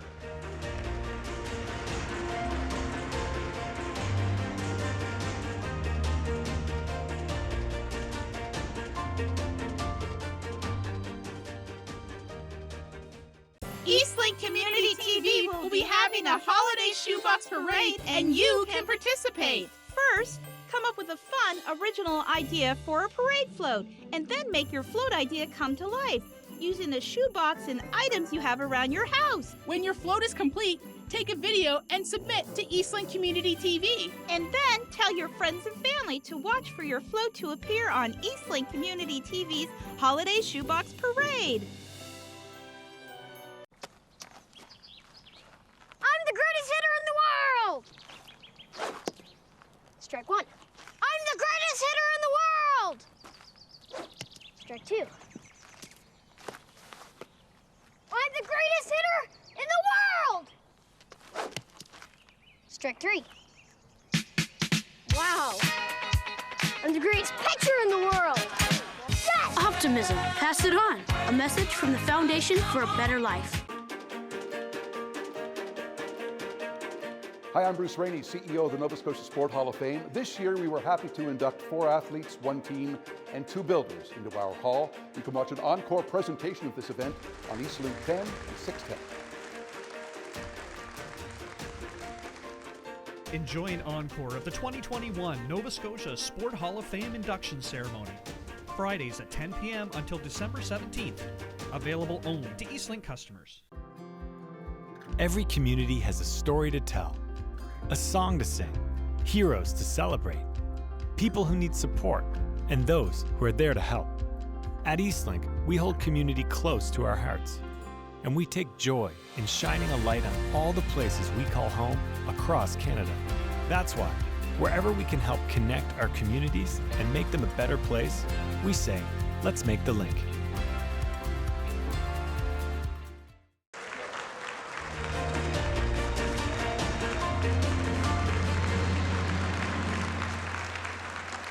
Back tonight now with our final two inductees to the 2021 Nova Scotia Sport Hall of Fame induction ceremony. Want to say hello to the Honourable Pat Dunn tonight, the Minister of Communities, Culture and Heritage here in Nova Scotia. I know he's interested in hearing from, as are all of you interested in hearing from, Team Dacey. Would you please come to the stage, fellas?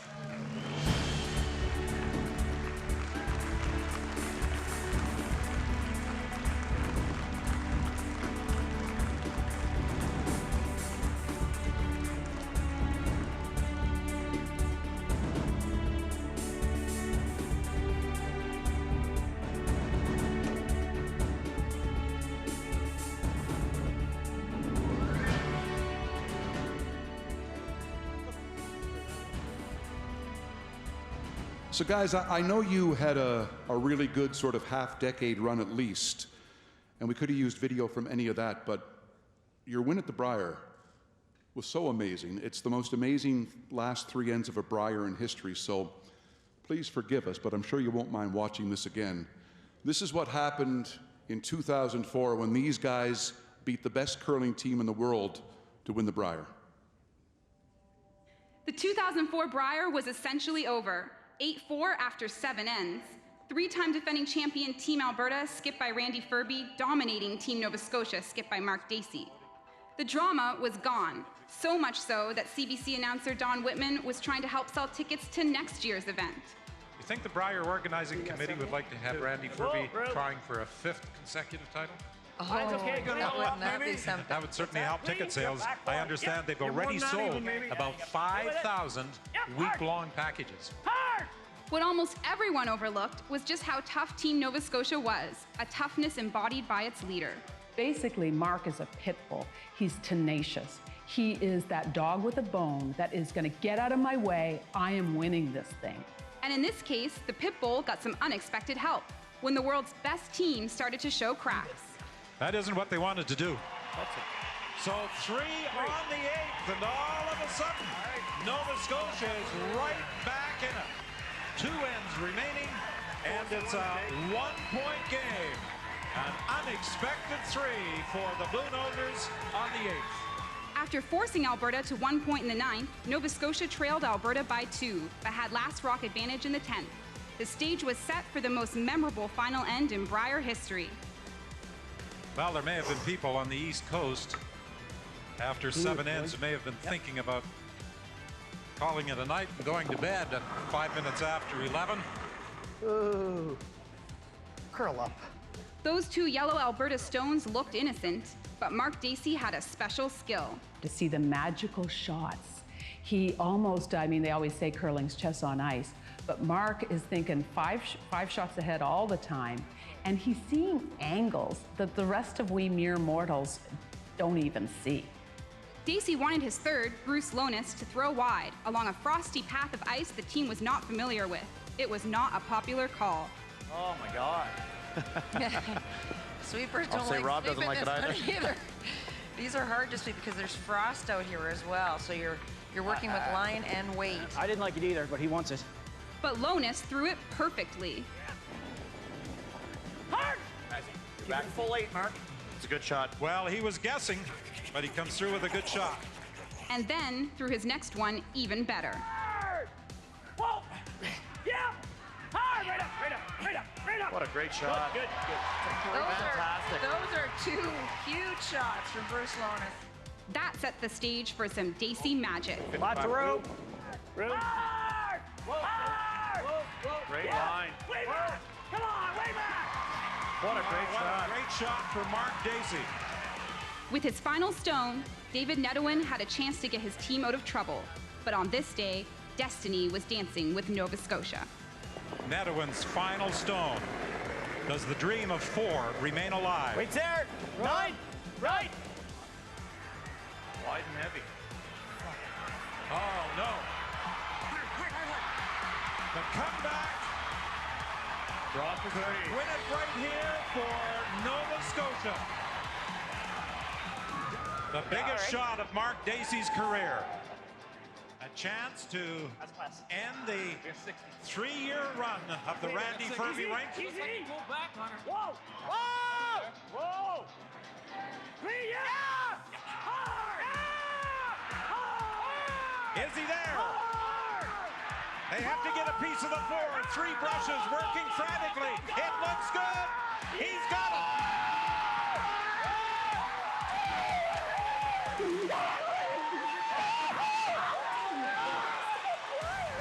And Nova Scotia has its 3rd Brier championship, the first since Don Euler in 1951.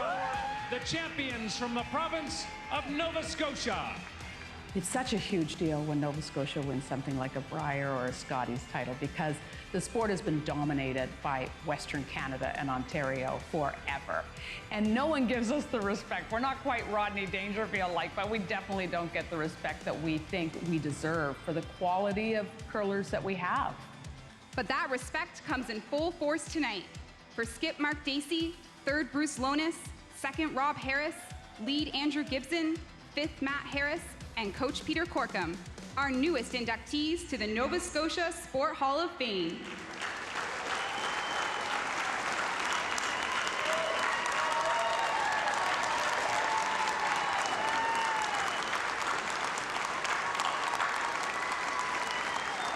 To present the plaque, we'd like to welcome Carrie Cousins from Scotiabank Centre and the pin, inductee Penny LaRocque.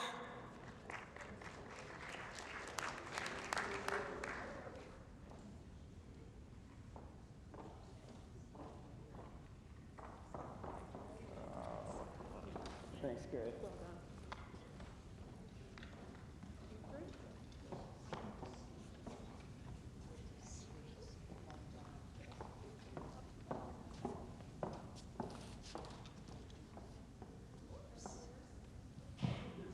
Good job, Carrie. Excellent work. The distribution here. Beautiful. Thank you, Carrie. Thank you, Penny. Let's get a photo.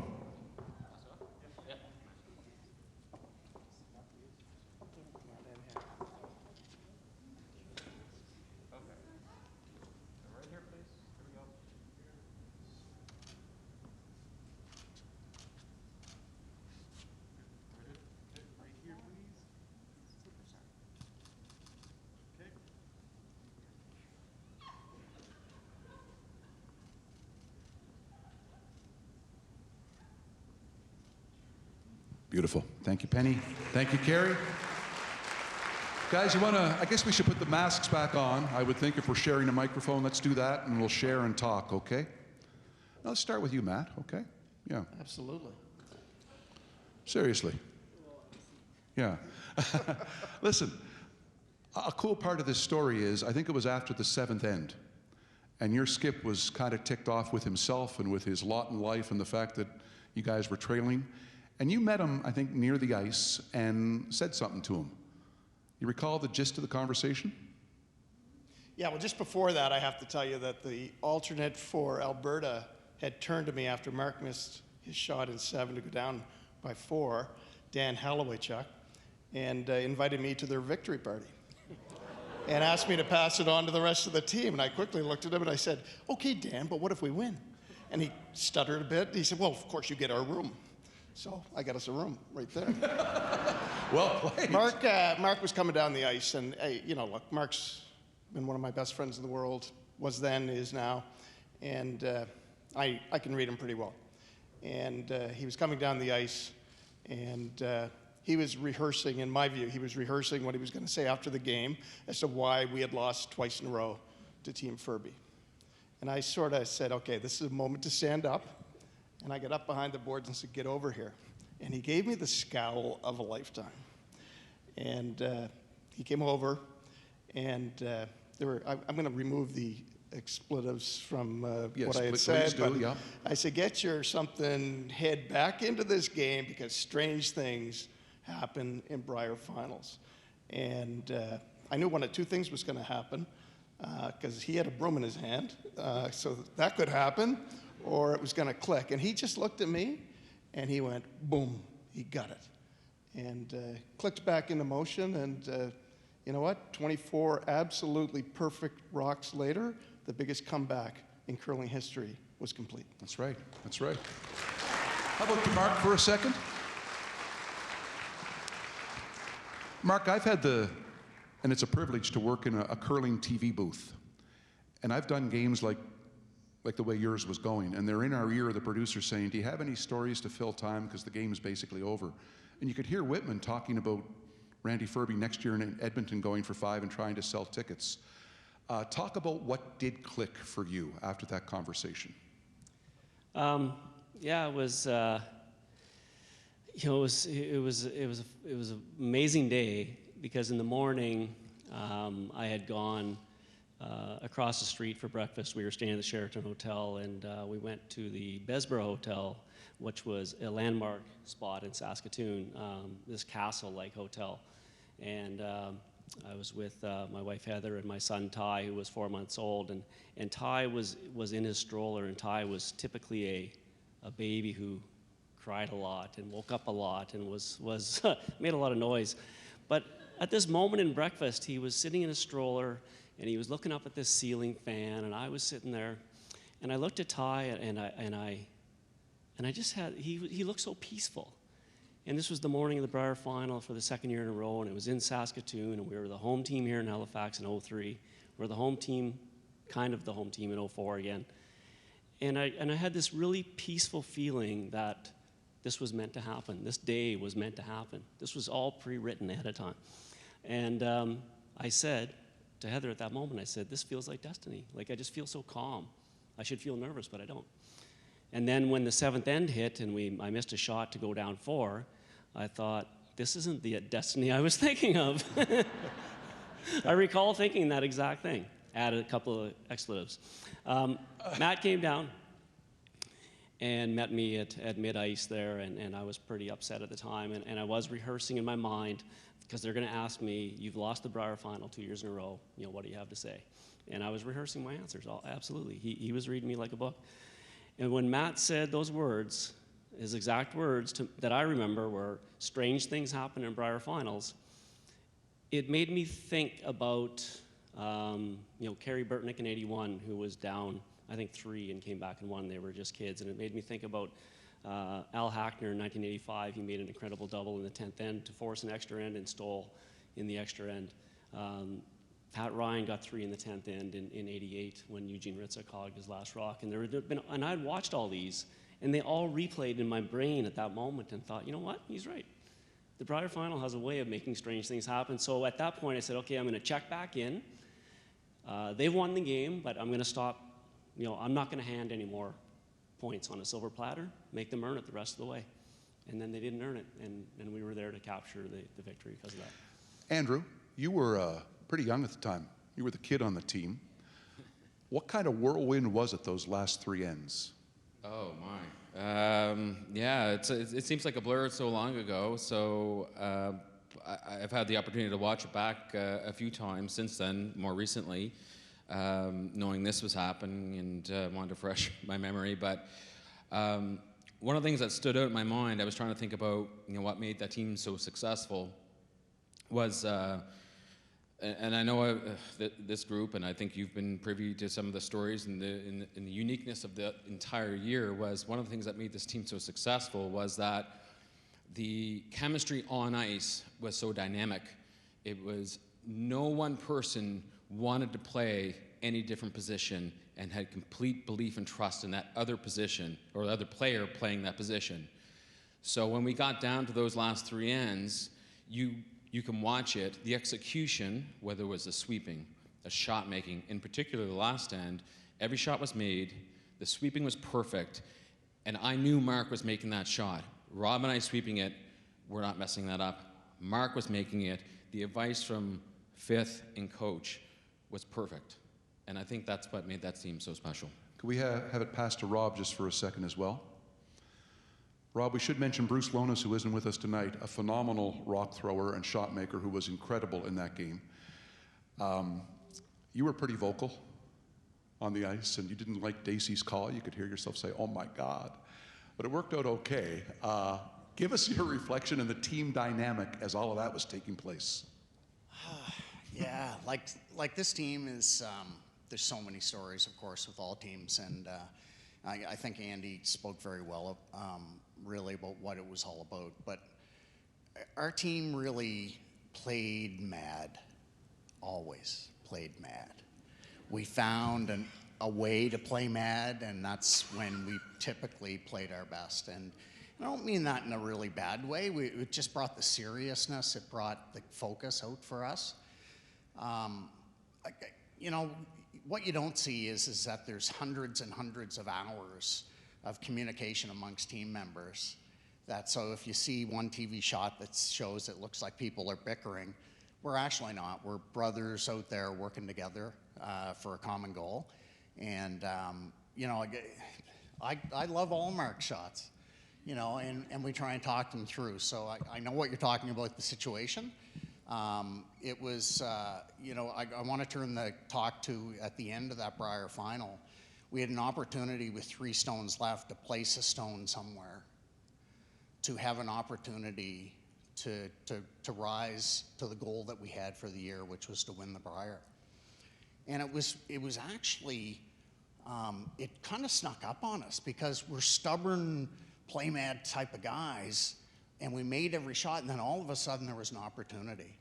And we started to realize with 3 stones left, I often say that I was drooling a little bit, but you know, we had an opportunity to go for 3 and win that game in the championship. And you know, like, I think our communication, it was always poetry. It might not have came across that way on TV, but it certainly was, yeah. How about the mic to the coach just for a second? Because tonight, Peter Corkum, folks, becomes a 3-time inductee to the Nova Scotia Sport Hall of Fame.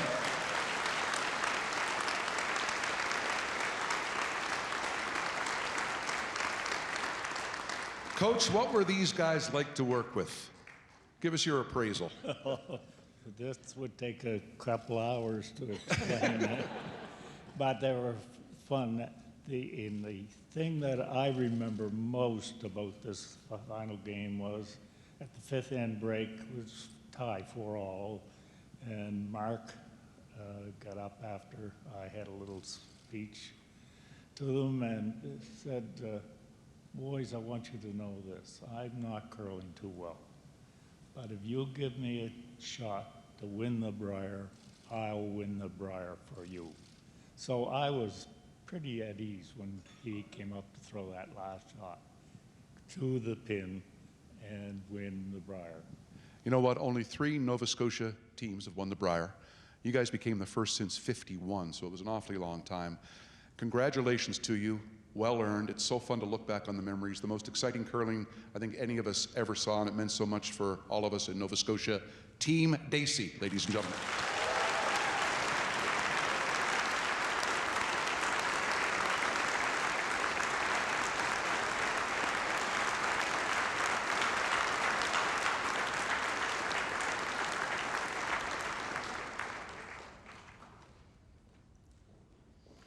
And batting cleanup tonight.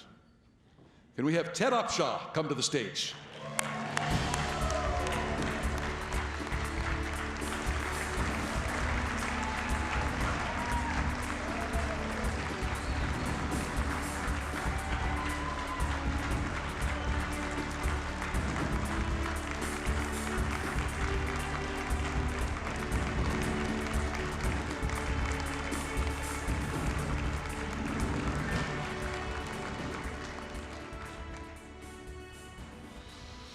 You know something? You could really jump. You could really jump. We found some great video of Ted Upshaw. I remember as a kid watching this guy play, and sometimes you wonder if your memories are true. Was he that good? Yeah, he was that good. For 5 years at Acadia, he really needed no introduction, but here's a good one anyway. Starting at forward, standing 6'6" from Windsor, Nova Scotia, Teddy Upshaw. Ted Upshaw was pretty much a hometown hero for the Axemen. He grew up just a 20-minute drive away in the small community of 3 Mile Plains, just outside of Windsor.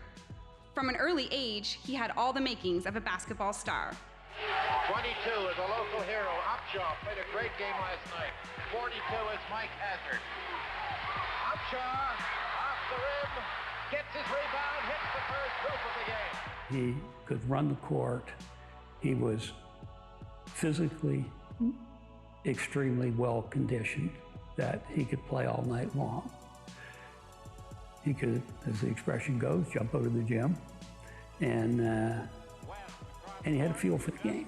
He also had a great attitude for the game, as his teammates at Acadia soon discovered. He had a way of people wanting to be near him, wanting to help him out. And that stood out to me and others, that he was willing to take instruction from anybody that was willing to give it to him. Upshaw listened well and matched his talent with a tireless desire to get better. He became a player that teammates loved and opponents feared and respected. He was relentless, basically. He worked his tail off throughout the entire game, always seeking every single little advantage he could get. And a lot of that involved running. So, I mean, the guy sprinted from end to end. He was, if you didn't block him out, if you didn't, if you weren't paying attention for a second, he would burn you. Man on him. What a play. Beauty. Ted Upshaw. And you had to always be very ready to play every single second. There was no jogging up and down the floor when you played Ted Upshaw. Not only was Ted Upshaw fundamentally sound, but at 6'6" with a 40-inch vertical leap, he also knew how to put on a show. Underneath for Teddy. He was a crowd pleaser, because when he did run, and if I had the ball and I saw him going on the wing, he was the person to give it to, because he knew how to finish with great style and enthusiasm on that dunk. Ted Upshaw pleased the crowds for 5 memorable years at Acadia University. In his senior season, he was named league MVP, was voted first-team All-Canadian, and led the country in both scoring and rebounding. No player has been able to match this feat in the 4 decades since. If he's not the best Nova Scotian basketball player to come out of this province, he's certainly in the starting lineup. There's no question about that. That he would be a dominant player in this league today. Upshaw found a way. Just go right in the middle. Put it over their head. And yet all these years later, those who know Ted Upshaw best say that his game and the huge numbers he put up tell just a tiny part of his story.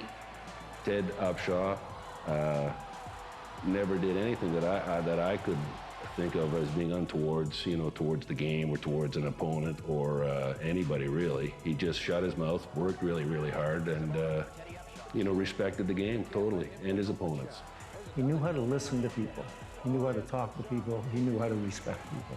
So he's a great asset to the Nova Scotia Hall of Fame, and I'm honored to be a friend of him. I'm honored to have played with him. How he was as a player, a teammate, a father, all right? All of those things, that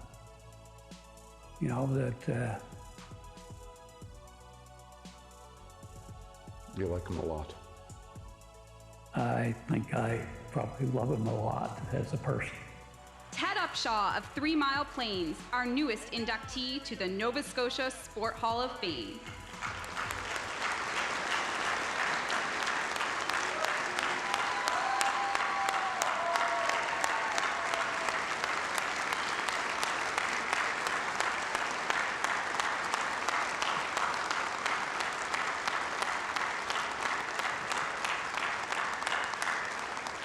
To present the pin, Ted's coach at both Windsor High and Acadia, Ian McMillan. And the plaque, Robert Upshaw, an inductee and cousin of Ted Upshaw.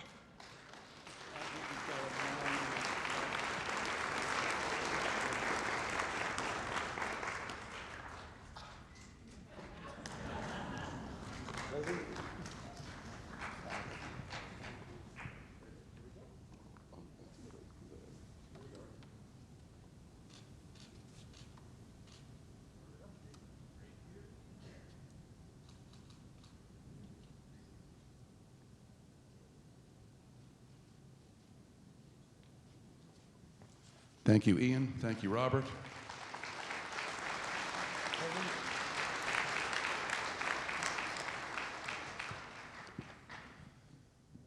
It's a long way from the Ponnock Road in 3 Mile Plains, my friend. Just a little bit. I remember asking you one time in an interview, who's your hero? And I thought you might say, because you're from the era of Kareem Abdul-Jabbar, Moses Malone, Dr. J, maybe even Magic Johnson. Remember who you said? Yeah, I said my mom. How come? Bruce, when you grow up in a family of 7, and you grow up in an area where we grew up, and we didn't have all the amenities that some had. My mom did what she needed to do to allow us as a family, and certainly me, to grow, to become the player and the person that I have become. So that is why the things that she would do, from carrying water from a well to be heated and wash our clothes, the hard work that she did to get us to where we had to be, that is a hero to me. So that's why it's my mom.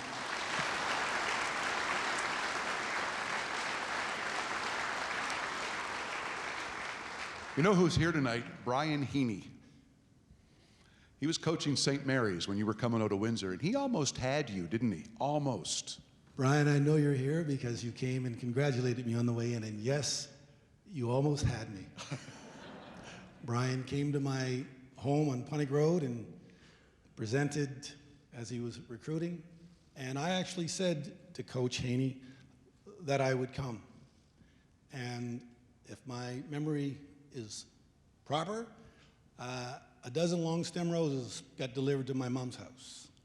And then I actually realized I didn't want to go to St. Mary's. So Ian said, well, you're going to have to tell him. So I reached back and I told him, and as many times as we played against St. Mary's, and they were great competitors, I've always had and still have the respect for Coach Haney. And that's actually why he's here tonight. He wants the money back, actually. For the... There's a lot of money back in the day, you know that. What was it like for a guy from 3 Mile Plains to be going to essentially his hometown university? Well, Bruce, we've had the opportunity when I was playing in high school in Windsor, and matter of fact, I should mention that we got together this morning for a brunch with the Windsor Warlords and had quite a conversation. And we talked about going to Acadia and having Acadia players come down and scrimmage with us. So we knew the campus. But what was really important, kind of cool, was, and I was playing in my backyard. So, people from Windsor, people from the Kentville area, the people from the Valley area who we played against at high school were coming to our games. And being at Acadia, it was just a treat to be there, and then to be able to come home and visit, as well as look out up in the stands that were full houses then, and see people that you grew up with that were there to see you play. It was pretty neat. Everybody we talked to about you came around eventually to the word leadership, and they spoke about it passionately as it pertained to you. You might not know this, but Ted went on to a historic career with the RCMP. He became the first African Canadian ever to become a commissioned officer with the RCMP in this country. Thank you. So clearly, my friend, you had the leadership gene. What does being a leader mean to you? I think being a leader, it's the ability to just go out and work hard. Not tell people what to do, but show people what to do. If you work hard, others will work hard. Sometimes you kind of maybe not tell them that you can't do something, but there are times where you have to certainly demonstrate that that action is not permitted. If you had a Donnie Ealer wanting to take a jump shot from the corner, and I say, well, Donnie, it comes into me. So you had to discipline people out there sometimes. But in general, it was hard work and lead by the example. What do you hope you left as your legacy at Acadia? Well, listen, Acadia was an absolute. It was a dream to be there, to go out on the court and walk into that gymnasium and look at the stands when they were filled all sides, the end, up in the Ox Gym, you knew you had something going on there. The other students that were there, they made who we are and were at the time. So being at Acadia was certainly a treat for me to be there. It was a pleasure for me. And the friendships that I've made along the way, and still, when I look out there and the friends that are here, the friends that have sent me messages, those are long-time friendships from Acadia days. One last question for you. I hope there are some little Nova Scotia kids watching tonight, watching Ted Upshaw being inducted into the Nova Scotia Sport Hall of Fame. If there are, what does your story tell them?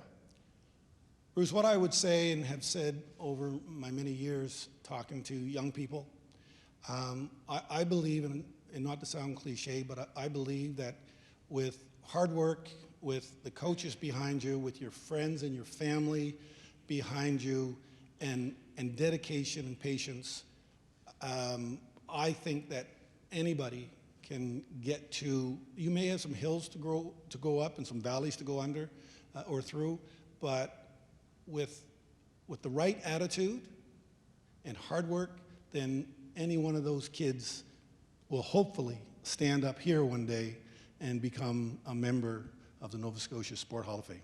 Beautiful, beautiful. As we said, it's a long way from Pontic Road in 3 Mile Plains. Ted Upshaw, ladies and gentlemen. Ted, if you'll stay right here. If you'll stay right here.